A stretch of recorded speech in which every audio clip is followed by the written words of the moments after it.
반갑습니다. 김도서입니다. 이번 시간에는 믿음으로 걸어라 라는 책으로 여러분과 함께 하겠습니다. 이 책은 네빌 고다드의 저서 중에 한 권입니다. 우리는 현실 세계에 의해 의존해서 걷는 것이 아니라 어떤 상상의 힘, 믿음을 통해서 걸어가야 된다 라는 것을 얘기하고 있습니다. 네빌은 정말 세상에서 가장 위대한 형이상학자로 나는 생각을 하고 있습니다. 예. 먼저 옮긴 이의 말부터 한번 여러분과 함께 여러분들에게 공유를 한번 해보겠습니다. 이제 네빌의 굉장한 말들 가운데 나의 가슴을 울리고 감동을 주었고 삶을 지금처럼 굉장히 크게 확장시켜 주는데 큰 도움을 주었던 그 말들을 내가 짚어내고 여러분들 읽어주고 내가 주석을 달아주겠습니다. 여러분들에게. 삶은 항상 문제와 함께 하고 있습니다. 경제적인 문제, 인간관계에서의 문제, 정신적 공황과 스트레스. 어떤 문제만 해결되면 그걸로 끝일 것 같지만 금세 또 다른 문제가 모습을 드러내고 또 그걸 해결하기 위해 고군분투합니다. 그렇네요. 예. 우리의 삶은 항상 문제와 함께 하고 있습니다. 예. 작은 문제, 큰 문제. 특히 우리를 힘들게 하는 게 경제적인 문제겠죠. 그리고 인간관계의 문제, 그런 문제들이 우리가 함께 하는데, 그런데 우리가 이제 이런 문제들은 왜 일어나는가에 대한 이야기와 그 문제들은 어떻게 우리가 이제 개선할 수가 있고 사라지게 할 수 있는지에 대한 모든 답이 여기 이 책에 담겨 있더라고요. 예. 욕망은 씨앗에 비유될 수 있으니 씨앗이란 그것 안에 스스로를 펼쳐낼 힘과 계획을 담고 있기 때문이다. 그리고 의식은 그것을 품는 토양이다. 예, 욕망은 씨앗이 비유될 수 있습니다. 욕망, 그죠? 우리가 무언가를 이루고 좀 더 나은 삶을 살기 위해서는 욕망을 가져야 된다고요. 그러니까 꿈 씨앗을 심어야지. 그 꿈 씨앗에서 자라나는 우리가 뭐죠? 어떤 과정이 있겠죠. 그 과정이 있고 난 다음에 우리는 원하는 그런 결과라는 어떤 목표 달성, 성취, 꿈 실현, 이런 열매를, 꽃을 맺을 수 있는 겁니다. 예. 세상을 바꾸려 하지 말라. 그것은 단지 거울일 뿐이니 세상을 강제로 바꾸려는 인간의 투쟁은 나의 모습이 마음에 들지 않는다고 거울을 깨버리는 것처럼 무익한 짓이다. 거울은 그대로 두고 그대의 모습을 바꾸라. 세상을 그대로 두고 그대 자아에 대한 관념을 바꾸라 라고 이야기합니다. 정말 명언이지 않습니까? 세상을 바꾸려고 한다고 해서 우리가 세상을 바꿀 수 있는 건 아닙니다. 가장 먼저 내 자신 중에서도 나의 내면을 먼저 바꾼다면 세상을 바라보는 모든 그런 관점이 사고가 달라지죠. 그러면은 세상은 등달아 자연스럽게 세상은 달라지기 시작한다는 거죠. 나와 같은 이런 자아를 바꾸는 사람들이 점차 늘어난다면은 세상은 빨리 단기간에 달라지겠죠. 네빌 고다드는 또 이렇게 말합니다. 듣는 자가 아닌 실천하는 자가 되십시오. 근데 그래요. 100번, 1000번, 10,000번 들으면 뭐 하겠습니까? 한 번이라도 실천하는 자가 되어야죠. 실천할 때 우리가 뭔가를 만들어낼 수 있고 창조할 수 있고 어떤 원하는 결과를 도출해낼 수 있기 때문입니다. 네. 마음속에서 자신이 어떤 존재라고 생각하는 것, 그런 후에 그렇게 마음속에서 품었던 존재가 되는 것, 바로 이 법칙으로 인하여 무에서 만물이 생겨났다. 따라서 이런 과정이 없었다면 지어진 것 중 어떤 것도 지어지지 않았을 것이다. 그러니까 우리가 마음속에서 내가 어떤 것이라 규정을 하잖아요. 그 규정하는 게 자기 자신입니다. 나는 베스트셀러 작가다. 나는 성공한 사람이다. 나는 부자다. 나는 건강한 사람이다. 나는 사람들이 인기를 한 몸에 받는 유명한 사람이다. 이런 내면에서 스스로를 규정하죠. 그게 여러분들의 존재에 대한 결과에 대한 이야기입니다. 예. 마음속에서 자신이 어떤 존재라고 생각하는 것, 그것은 얼마 후 현실 세계의 그 모습을 드러내기 때문이죠. 나는 나의 형체 없는 자아 속에 모든 것들이 될 수 있는 능력을 지닌 불멸의 공이다. 예. 나는 형체가 없습니다. 그죠? 우리의 영혼들은 형체가 없죠. 형체가 없기 때문에 무엇이든 될 수 있는 불멸의 공이라고 얘기를 하는 거예요. 어떤 형체로 어떤 하나의 어떤 규정되어 사랑은 우리가 느끼는 감동이 있죠. 사랑이 네모다. 그래버리면 네모라고 한다면은 어떤 특정한 모양만 기억하기 때문에 사람마다 똑같은 그런 모양을 규정화시키겠죠. 하지만 사랑은 냄새도 형체도 없습니다. 그렇기 때문에 그 사랑에 대한 사람들이 느끼는 감정들은 모두 다 다른 겁니다. 그거예요. 우리 영혼도 그런 거죠. 우리는 형체 없는 자아입니다. 형체가 없기 때문에 우리가 될 수 있는, 우리가 원하는 것은 모든 것은 다 될 수 있다라는 걸, 모든 가능성이 다 열려 있습니다. 나는 모든 나에 대한 관념들 안에서 거하지만 항상 그것들을 초월하고자 한다. 하지만 나에 대한 관념들을 초월할 수 있는 것은 바로 이 존재의 법칙에 의해서 내가 그 관념들을 초월한 존재라고 믿을 때뿐이다. 나는 존재의 법칙이고 나를 넘어선 바깥에는 어떤 법칙도 존재하지 않는다. 그러니까 나에 대한 관념들을 초월할 수 있는 것은 바로 이 존재의 법칙 속에서 내가 그 관념들을 초월한 존재라고 믿을 때뿐이다. 그러니까 여러분들이 무언가가 되고 싶고 목표가 있고 꿈이 있잖아요. 그 꿈을 이루기 위해서는 여러분 자신이란 존재가 그 꿈들을 먼저 초월해진 위대한 것이라는 것을 여러분들이 믿어야 됩니다. 예. 여러분이 있고 꿈이 있잖아요. 근데 꿈이 있고 여러분이 있는 게 아닙니다. 그러니까 나의 자식이 꿈입니다. 꿈, 비전. 그렇기 때문에 내가 가진 꿈보다 나는 더 위대하다는 생각을 가져야지만 그 꿈들이 달성이 된다는 거예요. 예. 성경의 욥기 보면 이런 말이 있습니다. 그대가 무언가를 명령하면 그 일이 그대에게 이루어질 것이요 빛이 그대의 길 위를 비치리라. 그대가 명령하면 나는 그대에게 다가갈 것이요 빛은 그대의 길을 밝히리라. 예. 정말 좋은, 진짜 멋진 문구 아니에요? 내가 무언가를 명령하면 그 일이 바로 이루어진다. 예. 내가 명령하면 나는 그대에게 다가갈 것이요 빛은 나의 길을 밝히는 것이다. 예. 그러니까 우리가 하는 생각과 말은 엄청난 힘을 가지고 있습니다. 에너지를 가지고 있죠. 그러니까 우리가 어떤 생각을 하든 말을 하든 온 우주는 하나님은 우리가 원하는 것을 이루어 주시기 위해 분주하게 바로 움직이십니다. 그것을 믿으십시오. 내가 그것을 믿지 않는다면은 일어나지 않죠. 왜? 내가 그것을 믿지 않는다는 것은 이루어지지 않는다는 것을 전제하고 있잖아요. 그렇기 때문에 하나님 역시 내가 원하지 않는 일을 하고 싶어 하시죠.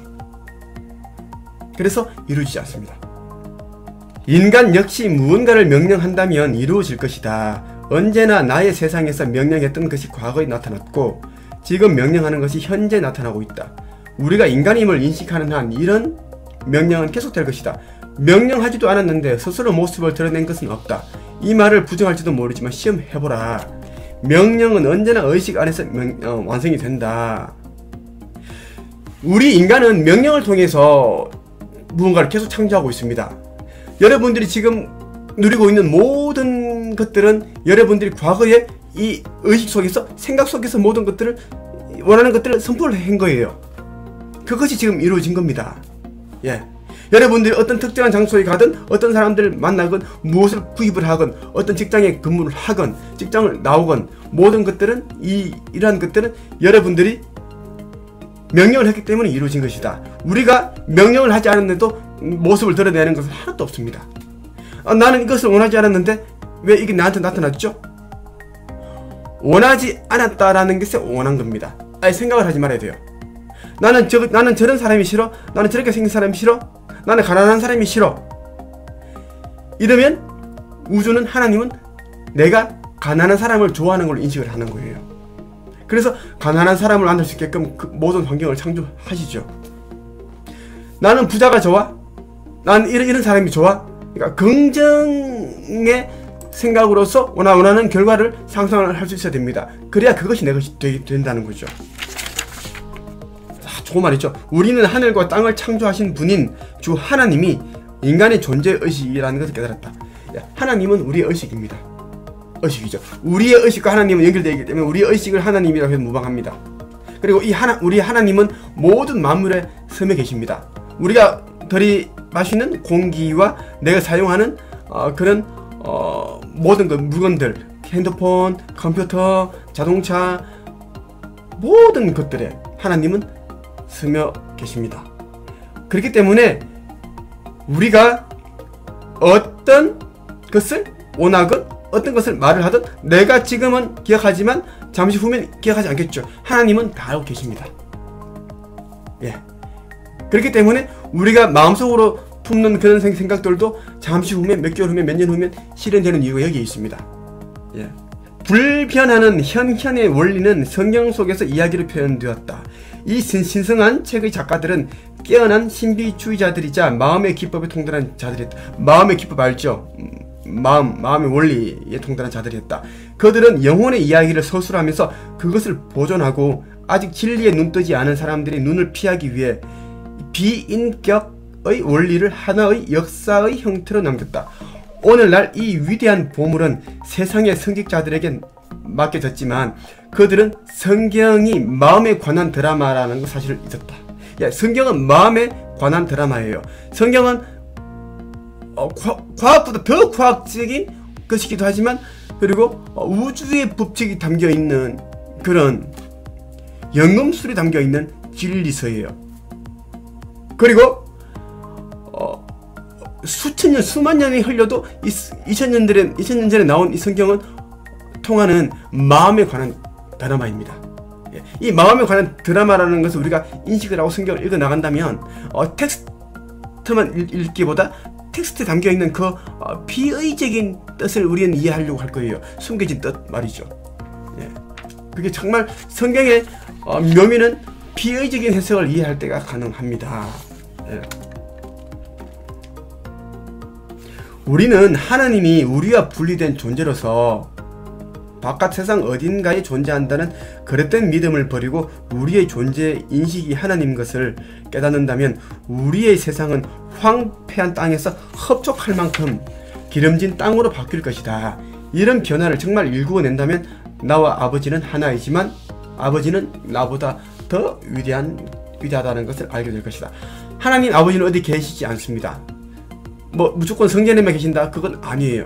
하나님은 모든 곳에 만물에 계시기 때문에 이 김도사의 방에도 하나님은 계십니다.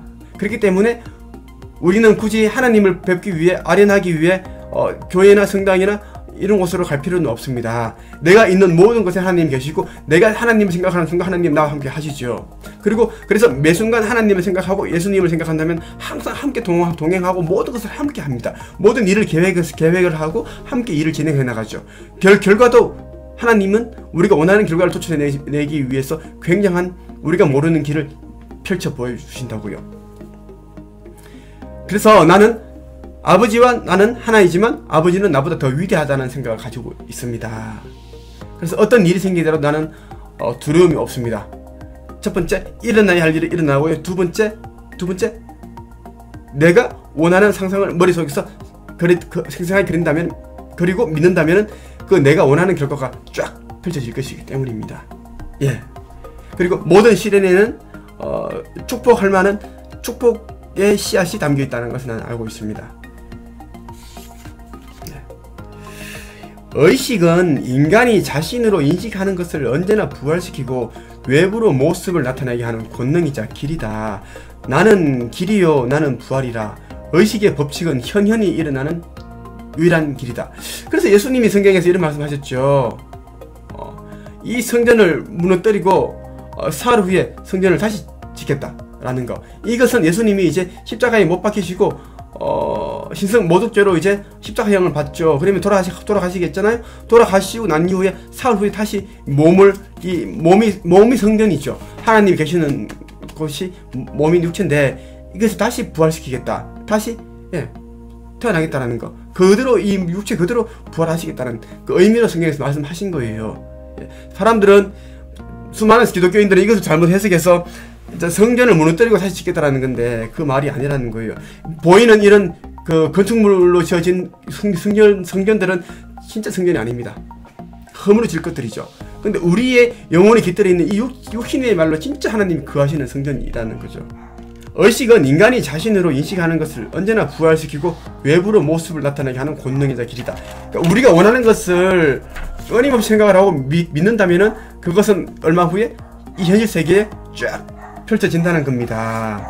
나는 그것이 되었다고 인식하게 되었고 지금도 그렇게 인식을 한다. 그리고 이렇게 인식한 것이 완벽하게 모습을 드러낼 때까지 나는 그렇게 계속 인식할 것이다. 나도 그러고 있습니다. 네. 내가 쓴 글이 수많은 사람들의 가슴을 울리고 한책기업 한국 책쓰기 1인 창업 코칭 협회로 가입을 해서 그 사람들도 인생을 바꿔나갈 것이다.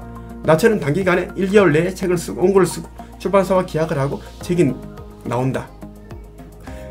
나를 만나는 모든 사람들이 단기간에 월 수천만원 수억 원의 수입을 올리고 부자가 된다 라는 거 나는 계속 믿고 있습니다. 내 머릿속에서 이미 나를 만난 사람들이 다 그렇게 되어가는 모습들이 생생하게 이미 그렇게 그려져 있습니다. 그렇기 때문에 나를 만나는 모든 사람들이 만나기 전과 후를 따진다면 엄청난 변화를 겪는 것입니다. 성경의 요한복음에 보면 이런 문구가 있습니다. 진리를 알게 되리니 그 진리가 그대를 자유케 하리라. 진리가 뭐죠? 진리? 성경에서 말하는 진리는 우주의 법칙을 말하는 거예요. 끌어당김의 법칙. 예. 건강하지 못한 사람이 병을 치유하기 위해서는 매 순간 자신의 건강한 모습을 머릿속에 상상을 해야 됩니다. 그러니까 의식 속에서 나는 건강하다라는 것, 나는 건강한 사람이다라는 것을 선포할 수 있어야 됩니다. 가난한 사람이 가난한 이 궁핍한 현실로부터 탈출하기 위해서는 계속 어떤 가난을 생각하기보다는 나는 부유한 사람이다. 나는 부유한 사람으로 되어가고 있다. 모든 것이 잘 되고 있다. 라는 생각을 의식 속에서 선포를 하고 믿어야 된다는 거죠. 그런다면은 이 사람은 가난에서 벗어나게 되는 겁니다. 우리는 이런 생각을 가지고 이 우주의 법칙을, 이 진리를 바로 적용을 한다면 그때부터 삶은 다시 달라집니다. 완전 달라지죠. 이게 진리를 알게 되리니 그 진리가 여러분을 자유롭게 하리라 라는 뜻입니다. 예. 또 이런 멋진 문구도 있네요. 네벨이 얘기를 합니다. 생각하는 자와 그의 생각은 하나이나 생각하는 자는 그의 생각보다 위대하다. 생각하는 자와 그의 생각은 하나이지만 생각보다 생각하는 내가 더 위대하다라는 거, 그것을 잊으면 안 돼요. 우리는 생각을 하고 있잖아요. 생각이라는 것은 나의 의식이 있기 때문에 생각이 나오는 것이죠. 근데 이 나라는 것과 이 의식 나와 생각이 하나가 될 때 바로 일어납니다. 이루어진다고요. 근데 보통 사람들은 꿈이 이루어지지 않는 사람들은 나와 생각이 따로 놀아요. 왜? 중간에 의심과 불신이 생기기 때문이죠. 정말 이것이 이루어질까? 내가 원하는 것들은 그동안 이루어진 적이 거의 없는데 이번에도 그렇지 않을까라는 불신이 파고드는 거예요. 파고들기 때문에 중간에 나와 생각이 중간에 이 여백이 생기죠. 그렇기 때문에 잘 이루어지지 않거나 이루어지더라도 많은 시간이 걸리는 이유입니다. 예. 그리고 우리는 우리 생각하는 자잖아요. 우리 생각하는 자는 내가 하는 생각보다는 더 위대하다는 거. 위대하기 때문에 모든 생각들은 이루어질 수밖에 없다라는 것을 우리는 믿어야 됩니다. 예. 동시에 두 주인을 섬길 수는 없으니 곧 동시에 상반된 의식의 상태를 지닐 수 없다는 뜻이다. 의식이 머물던 과거의 자리에서 의식을 제거해 다른 곳에 둔다면 그것은 곧 이전의 것들에게는 죽음을, 그대와 하나가 된 새로운 상태에게는 새 생명을 심어 세상에 피어나게 한다. 예, 동시에 우리는 두 주인을 섬길 수 없다라는 문구가 우리는 있잖아요. 이게 말하는 하면 우리는 이겁니다. 현재 의식과 잠재 의식 동시에 같이 우리가 뭔가를 같이 갈 수는 없습니다. 예, 현재 의식을 택하느냐 잠재 의식을 택하느냐 둘 중에 하나를 택해라 라는 거고, 잠재 의식에는 여러분들이 어떤 배급 부자가 된다라고 새겨졌지만 현재 의식에서는 여러분들이 초라한 행색, 연봉 2-3천만 원의 연봉에 대한 이야기, 부족한 낮은 그런 스펙, 그죠? 부족한 배경, 이런 것 때문에 현재 의식은 내가 어떻게 배급 부자가 될 수 있단 말이야, 정말 말이 안 돼 라는 거 자꾸만 믿음이 반대가 되는 그런 의심을 가지게 되죠. 그러면은 잠재의식이 아무리 나의 주인은 배급 부자가 된다고 하지만 현재의식 부딪히기 때문에 이루어지지 않습니다. 그 이야기예요. 무조건 하나만 데려갈 수 있습니다. 그래서 현재의식을 버리고 잠재의식에 힘을 실어주는 거예요. 그럼 현재에 내가 느끼는 그런 의식들이 느끼는 나에 대한 객관적인 이런 자료들은 그런 증거들은 부인해버리면 돼요. 부인. 왜? 현재는 영원할 수 없잖아요. 현재 이 모습들은 내가 어떤 사고를 가지느냐에 따라 달라진다고요. 달라지죠. 우리는 점점 발전하고 있잖아요. 우리의 내면의 벽에 어떤 그림이 액자가 걸려 있느냐에 따라 이 현실 세계의 벽도 똑같이 외부 세계도 환경도 똑같이 달라진다고요. 그 이야기죠. 그리고 우리는 미래와 과거를 같이 갈 수 없습니다. 과거를 데려갈 것인가, 미래를 데려갈 것인가, 둘 중에 하나. 과거는 상처뿐이겠죠. 상처. 예, 상처. 나는 상처를 버렸고 과거 사람들 다 버렸습니다. 나는 눈부신 미래를 선택했습니다. 미래 사람들, 나의 꿈을 이야기하고 꿈을 함께 이루고 가고 나와 시너지를 낼 수 있는 사람들과 난 함께 가기로 했고, 그렇게 이렇게 삶이 달라졌습니다. 보통 사람들은 그리고 의리 때문에, 함께한 시간들 때문에 과거 사람들을 못 버리죠. 그렇기 때문에 그 사람들과 함께 똑같이 가는 거예요. 똑같이 간다라는 거. 그러니까 이제 네빌 고다드 이 믿음으로 걸으라는, 우리의 믿음이 우리 미래를 창조한다는 이야기를 하고 있습니다. 이 책은 한 50분 정도를 읽었고요. 그래도 계속 읽고 있습니다. 읽을 때마다 또 달라져요. 나는 한 3번, 4번 정도 읽으면 굉장히 책이 지저분해지죠. 이렇게 지저분해집니다. 그러면 다시 새 책을 구입을 해서 또 읽습니다.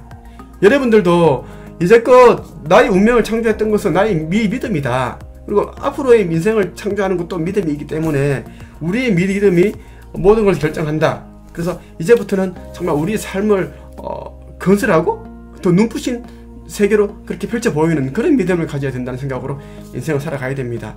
네빌 고다드의 믿음으로 걸으라 였습니다.